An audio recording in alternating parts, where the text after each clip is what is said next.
The discovery. Lieutenant Dylan Hayes wiped sweat from his brow as he navigated the dense, purple-leaved foliage of Tellurius. 6 months into his 2-year deployment at Outpost Horizon, and he still wasn't accustomed to the planet's oppressive humidity.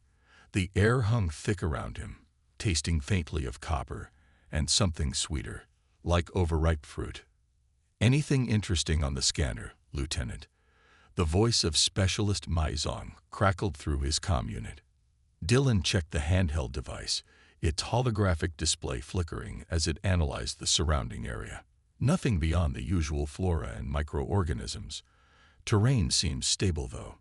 This reconnaissance mission was supposed to be routine: map the eastern quadrant beyond the outpost, collect geological samples, and return before nightfall. The United Earth Alliance had established Outpost Horizon as one of their furthest research stations, seeking to understand Tellurius and its unusual ecosystem before approving any significant human settlement or resource extraction. A sudden tremor shook the ground beneath Dylan's boots, causing him to stumble against a thick, rubbery tree trunk. "What was that?" Mai asked, stabilizing herself several meters away. "Seismic activity," Dylan replied, frowning at his scanner. "Small quake, about 4.2 on the Richter scale. Strange, though. This region isn't known for tectonic instability." The tremor intensified, the ground beneath them groaning like a wounded animal. A fissure opened up just meters ahead, zigzagging across the forest floor. Dylan cursed, backing away as the crack widened. "Fall back to higher ground," he ordered, but even as the words left his mouth, the earth gave way beneath him. He clawed desperately at vines and roots as he slid downward, the humid air rushing past him as gravity pulled him into darkness. The fall seemed endless, yet it was probably only seconds before he hit solid ground with a bone-jarring thud. Pain lanced through his left shoulder. The emergency lights on his uniform automatically activated, casting an eerie blue glow around him. "Lieutenant Hayes, do you copy?" May's panicked voice came through his comm, distorted by static.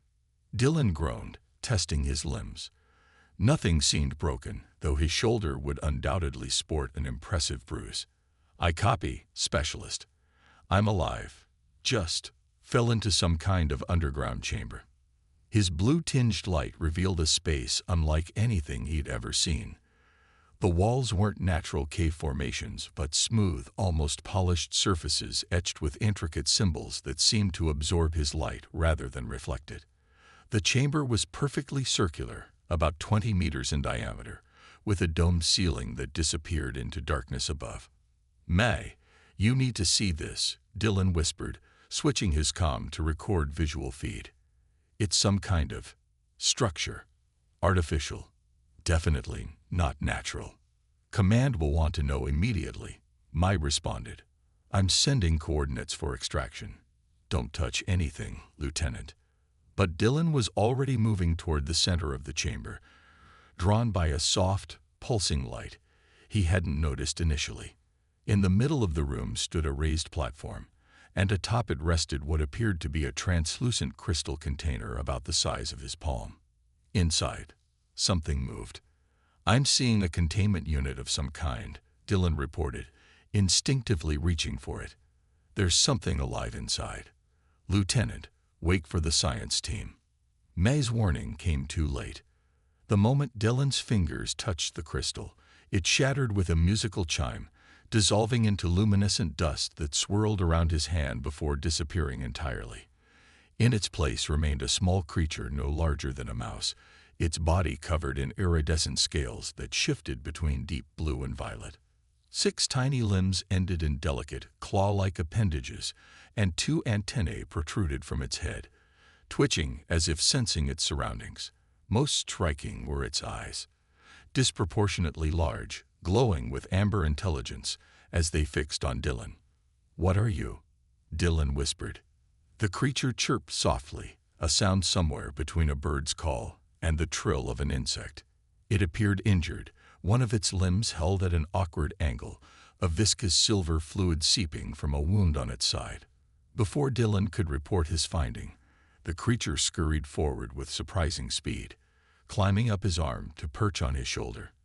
An unexpected sensation flooded his mind: warmth, curiosity, and something that felt unmistakably like gratitude.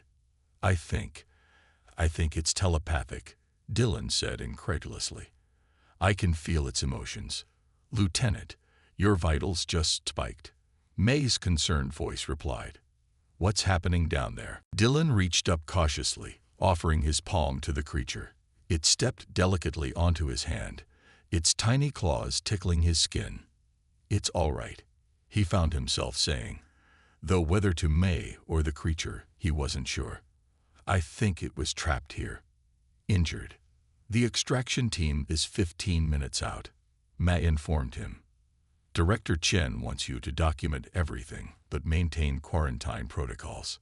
Dylan knew the proper procedure. Any unknown biological entity should be contained, scanned for pathogens, and studied under strict isolation before any direct contact. He'd already broken protocol by touching the crystal, but something about this creature's intelligent gaze made the rulebook seem suddenly irrelevant. "Copy that," he replied, making no move to distance himself from his new companion. By the time the extraction team arrived, lowering ropes and a harness into the chamber, Dylan had made his decision. He carefully placed the creature in a specimen pouch attached to his belt, deliberately failing to mention its existence in his final report before ascent. Something told him this discovery needed protection, at least until he understood more. Back at Outpost Horizon, Dylan slipped away from the debriefing as quickly as possible, claiming fatigue and his minor injuries as reason to return to his quarters. Once alone, he released the small creature onto his desk, watching as it explored its new surroundings with obvious curiosity. "You need a name," Dylan mused, observing as the creature's scales rippled with blue-violet light. "How about Nova?" The creature, Nova, chirped in what seemed like approval, its antennae perking up.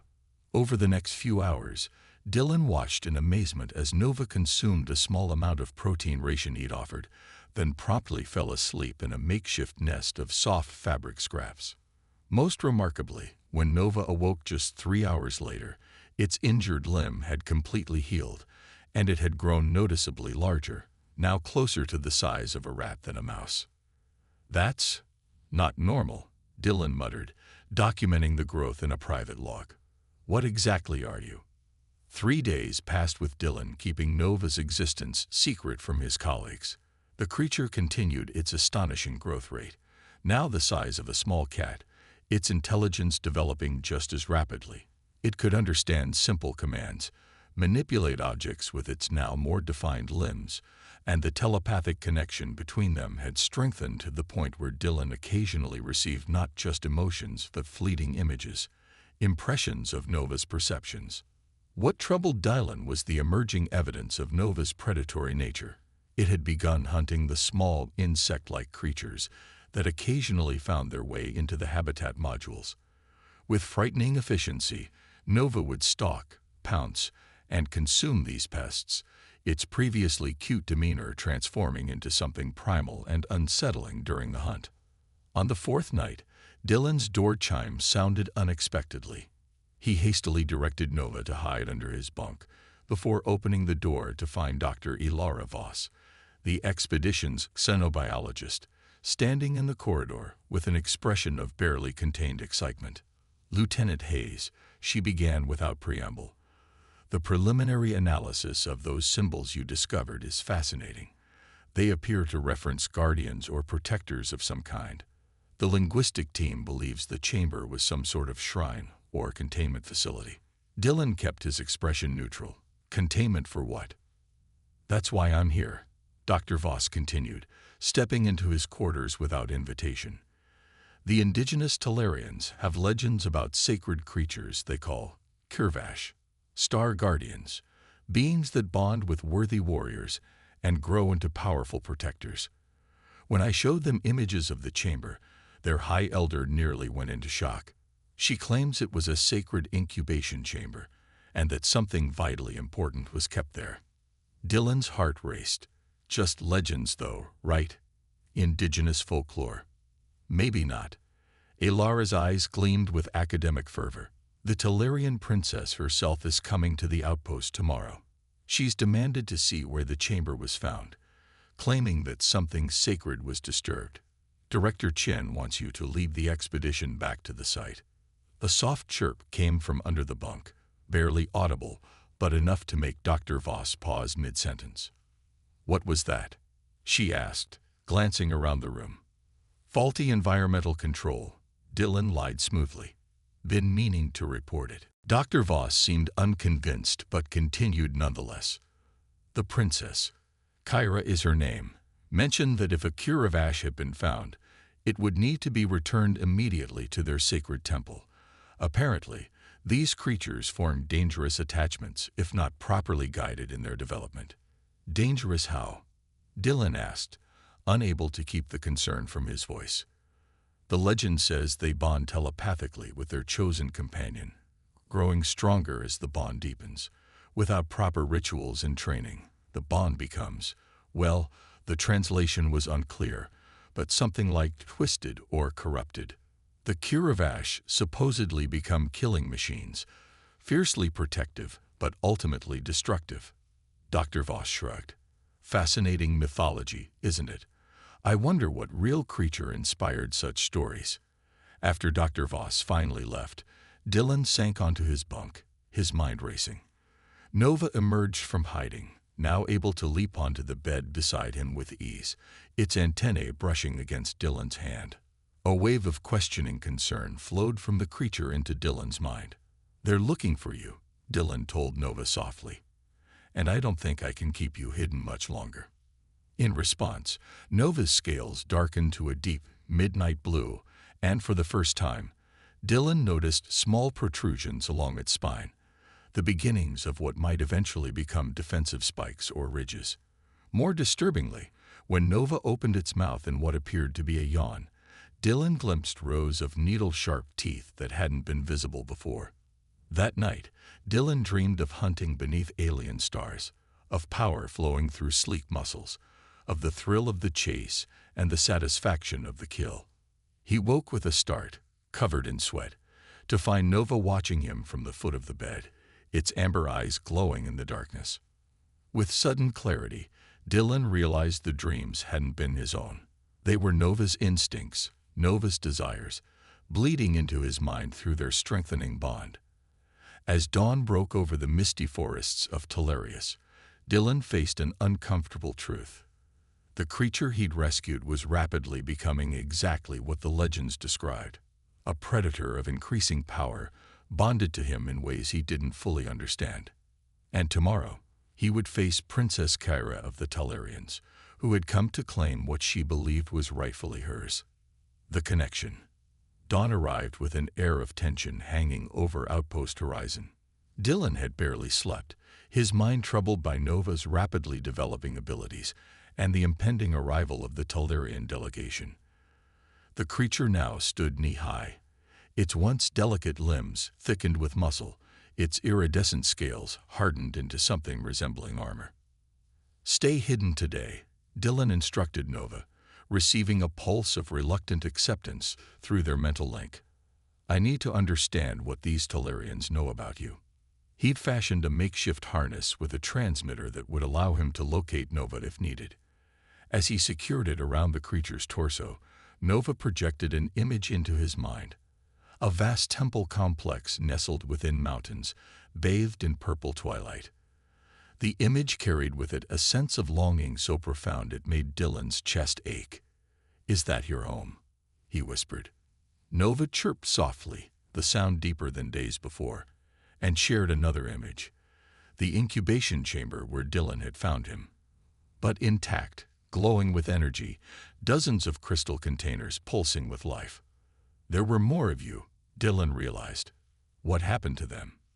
Before he could interpret Nova's emotional response, his comm unit buzzed urgently. Lieutenant Hayes, report to the landing pad immediately, came Director Chen's clipped voice. The Talarian delegation has arrived ahead of schedule. The landing pad buzzed with activity when Dylan arrived.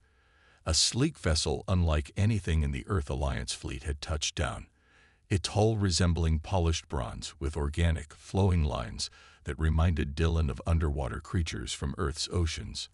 An honor guard of outpost security personnel had formed a reception line, looking uncomfortable in their rarely worn dress uniforms. Director Chen, a compact woman with steel-gray hair and piercing eyes, motioned Dylan to her side.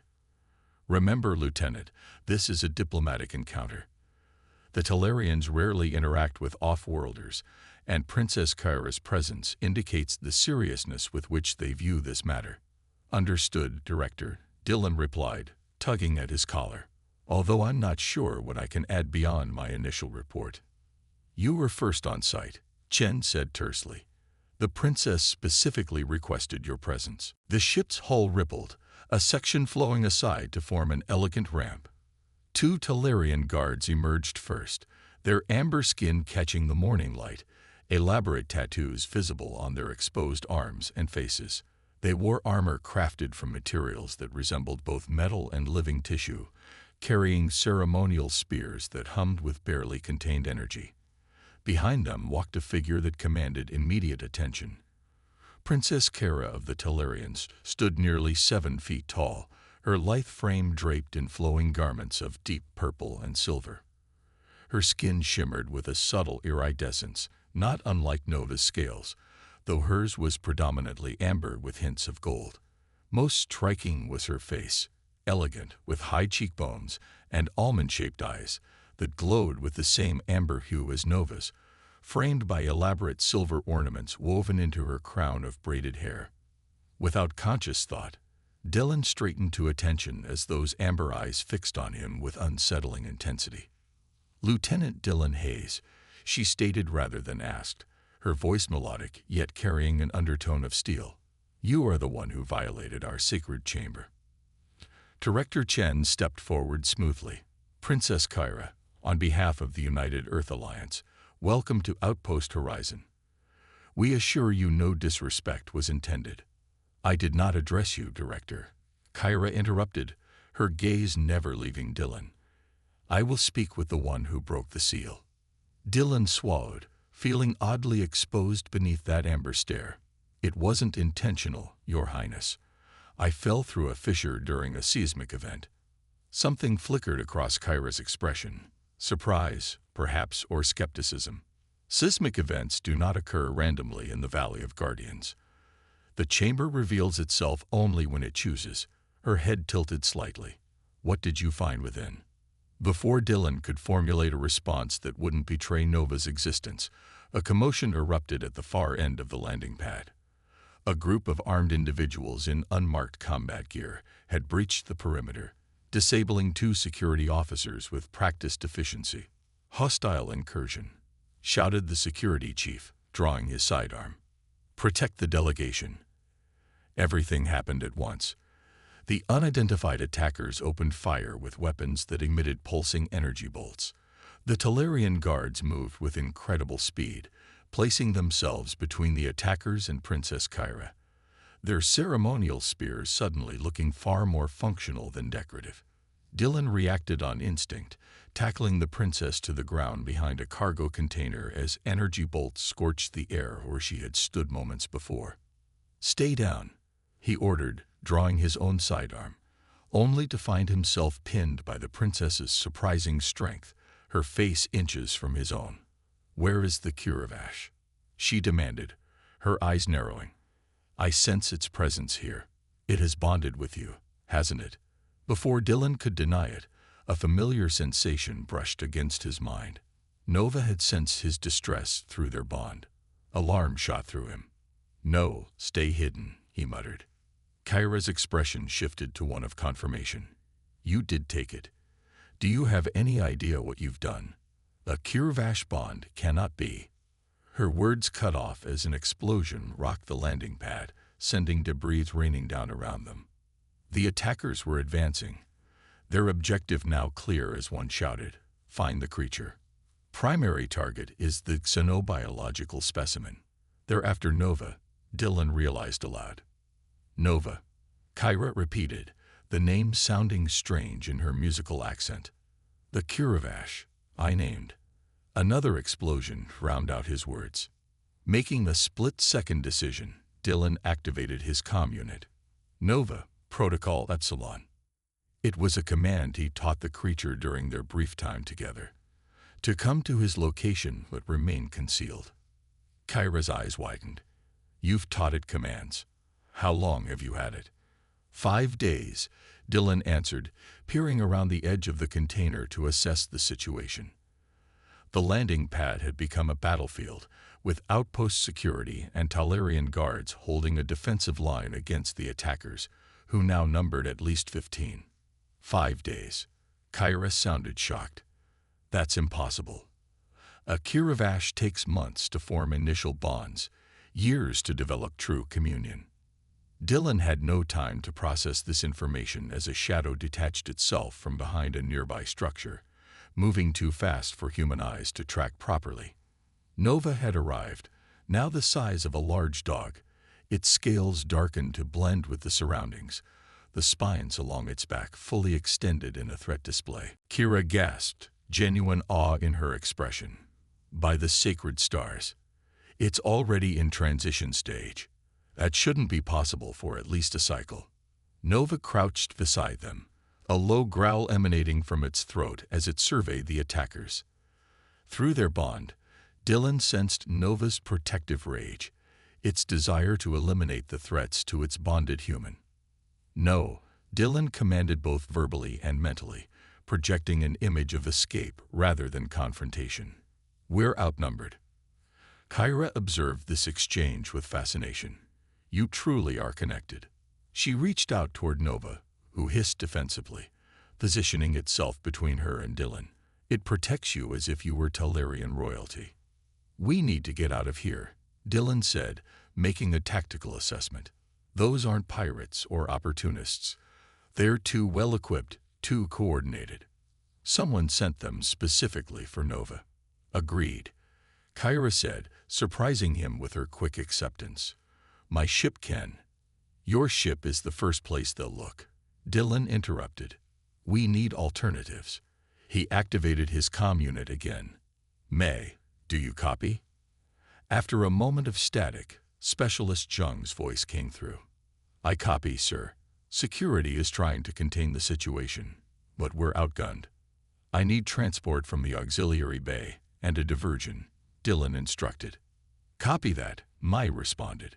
Engineering is reporting unusual power fluctuations in sectors 3 through 7. That should keep them busy. Sending coordinates to your neural link. A moment later, Dylan received the information directly through his neural implant, standard issue for Alliance military personnel. This way, he told Kira, pointing toward a maintenance accessway. We can reach the auxiliary bay through the service tunnels. Kyra hesitated, glancing toward her guards still engaged in the firefight. My people are buying us time, Dylan finished firmly. The attackers want Nova. If we stay, everyone dies. If we leave, they'll follow us and your people can retreat safely. A series of rapid calculations played out behind those amber eyes before Kyra nodded sharply. Lead on, Lieutenant. The service tunnels were narrow and dimly lit, designed for maintenance drones rather than humans. Nova navigated them effortlessly, taking point with senses far superior to either human or Talarian. Kyra moved with surprising grace for someone of her height, her earlier imperial demeanor replaced by focused determination. Who would have resources to mount such an attack? Dylan asked as they maneuvered through the cramped space. The question is not who, but how they knew, Kyra responded. The chamber's location has been secret for generations. Only the royal family and the guardian priests know of the incubation sites. A troubling thought occurred to Dylan. Could there be a traitor among your people? Kyra's expression darkened. It would be unprecedented, but I cannot dismiss the possibility. The Kiravash are sacred to us, Lieutenant. They are the guardians of our people, bonded to royalty for thousands of years. Yet Nova bonded with me, Dylan pointed out. A human. Ahead of them. Nova chirped in what almost sounded like amusement, projecting an image of Dylan as seen through its eyes. surrounded by a nimbus of energy that pulsed in rhythm with his heartbeat. "It sees something in you," Kyra said, observing their interaction. "The Kirvash choose their companions based on energy resonance, not species. It's why they traditionally bond with Telerian royalty. We carry specific energy patterns passed down through bloodlines." Her amber eyes studied him curiously. "Somehow you carry a similar resonance." They reached the auxiliary bay to find Specialist Maizong waiting with a terrain vehicle, a rugged transport designed for Telerius's difficult landscape. "It's fueled and stocked with emergency supplies," Mag reported, eyeing Nova with undisguised fascination. "So this is what all the fuss is about." "This is Nova," Dylan confirmed. "And yes, apparently everyone wants to get their hands on him." "Her," Kyra corrected. "Your Kirvash is female, in her adolescent phase already." She approached the vehicle cautiously. "Where will this take us?" "Away from the outpost first," Dylan answered. "Then to higher ground where we can assess and communicate safely." He turned to Mai. "You should return to your post." Plausible deniability. May nodded but hesitated. "The attackers, they're not just mercenaries, sir. I glimpsed Alliance military tactics in their movements." Dylan's blood ran cold. "You think they're Black Ops," May confirmed grimly. "Possibly Chimera Division." Chimera Division was the Alliance's clandestine xenobiological weapons development program, officially disbanded after public backlash 5 years ago, but rumored to continue operations in the shadows. If they were involved, the situation was far worse than a simple security breach. "Get back to the command center," Dylan instructed Mai. "If anyone asks, you never saw us." As the terrain vehicle rumbled out of the auxiliary bay into the dense Telerian forest, Dylan's mind raced with implications. Nova had curled herself into the rear compartment, growing visibly even in the short time since the attack began. Her spines now extended nearly 6 inches from her back, and her limbs had reconfigured to a more quadrupedal stance, built for pursuit and power. Through their bond, Dylan sensed Nova processing everything around her. The smells of the forest, the sounds of distant pursuit, the presence of the Telerian princess. Most disturbingly, he felt Nova's growing hunger, not just for sustenance, but for action, for the hunt. "She's changing too quickly," Kyra said, breaking the tense silence after they'd put several kilometers between themselves and the outpost. "The transition should take months, not days." "What does that mean for her?" Dylan asked, concern evident in his voice. Kyra's expression was grave. "A normal Kirvash bond forms gradually, allowing both parties to adjust. The rapid development you're experiencing, it strains the connection, enhances the predatory aspects, without the balancing influence of wisdom and restraint. You're saying she's becoming dangerous." "I'm saying you both are," Kyra corrected. "The bond goes both ways, Lieutenant Hayes. As she absorbs your emotions, your thoughts, you absorb hers. Her instincts become your instincts." Dylan remembered his dreams of hunting, the thrill of the chase that had felt so natural, so right. "I would never." "Not consciously, perhaps," Kyra interrupted. "But the bond doesn't distinguish between conscious and unconscious influences. Without proper guidance, without the sacred rituals to stabilize the connection." She left the thought unfinished. Nova suddenly raised her head, a low growl building in her throat. Through their bond, Dylan sensed approaching danger. The attackers had found their trail sooner than expected. "We need to find shelter," Dylan said, accelerating the vehicle deeper into the forest. "Somewhere defensible." Kyra was silent for a moment, then pointed to a distant mountain range barely visible through the canopy. "There, the Temple of Guardians. If we can reach it, my people can protect us, and we can begin the stabilization rituals before it's too late." "Before what's too late?" Dylan demanded. Kyra's amber eyes met his deadly serious. "Before your Nova becomes what the ancient texts warn of, a ravager instead of a guardian, a creature that kills not to protect, but because it has forgotten how to do anything else." As if understanding these words, Nova's growl deepened, her scales darkening to midnight blue shot through with veins of crimson. Through their bond, Dylan felt something new and terrifying. A savage joy at the prospect of confrontation, of proving her strength against worthy opponents. "How far to the temple?" he asked, pushing the vehicle faster. "A day's journey at this pace," Kyra replied. "If we make it that far." Behind them, the sounds of pursuit grew louder, the whine of hover engines, the crack of branches beneath heavy vehicles. Nova's anticipation bowled into Dylan's consciousness, the line between his thoughts and hers blurring at the edges.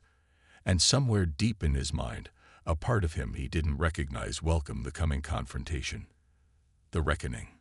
Dusk settled over the forests of Telarius, painting the purple-leaved canopy in shades of crimson and gold. The terrain vehicle had been abandoned hours ago, when the fuel cell depleted, forcing Dylan, Kyra, and Nova to continue on foot through increasingly difficult mountain paths. Their pursuers had fallen back, but Dylan harbored no illusions that they had given up the chase. "We should rest," Dylan suggested, noting Kyra's fatigue despite her stoic expression. "Just for a few hours." The Telarian princess nodded reluctantly, her amber eyes constantly scanning their surroundings.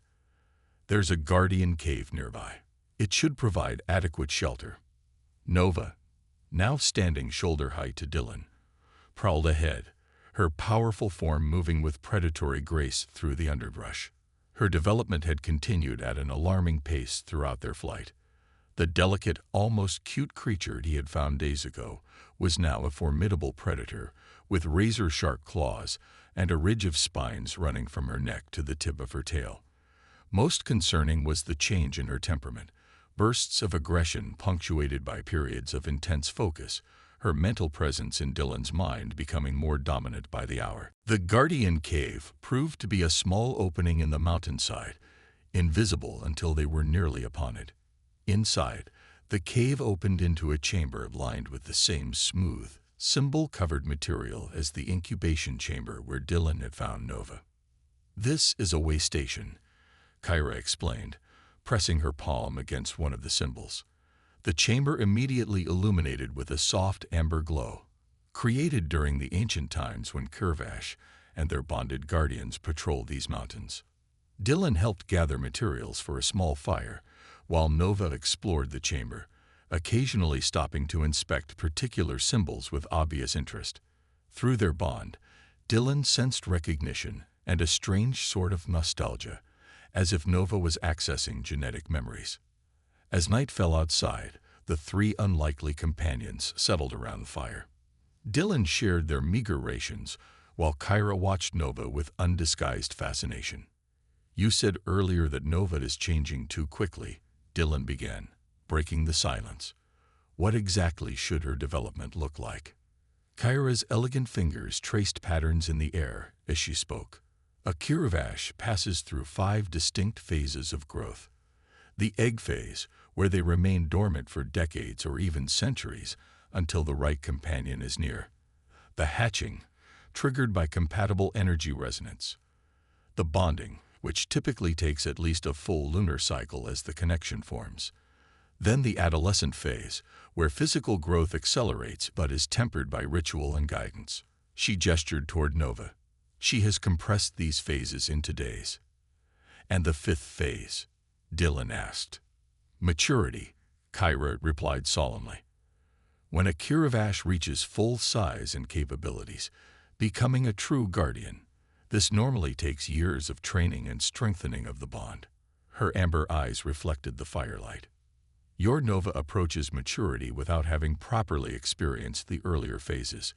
It is unprecedented."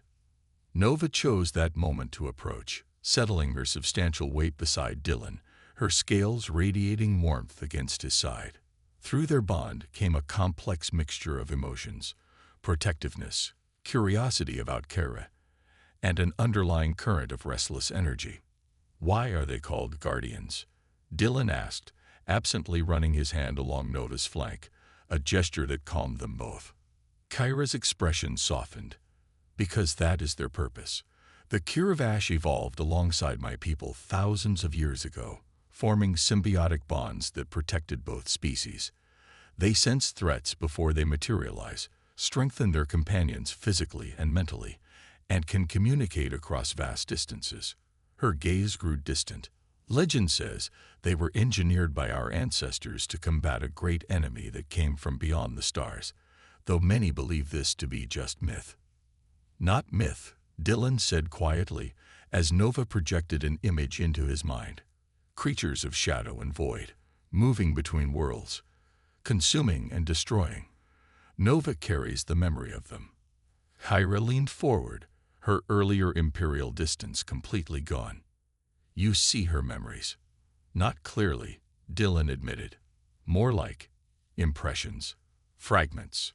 He closed his eyes, trying to make sense of the images Nova shared. I think the Kiravash were created, or at least modified, to fight these shadow creatures. Their telepathic abilities, their accelerated evolution, their predatory instincts, all designed to combat a specific threat. The end.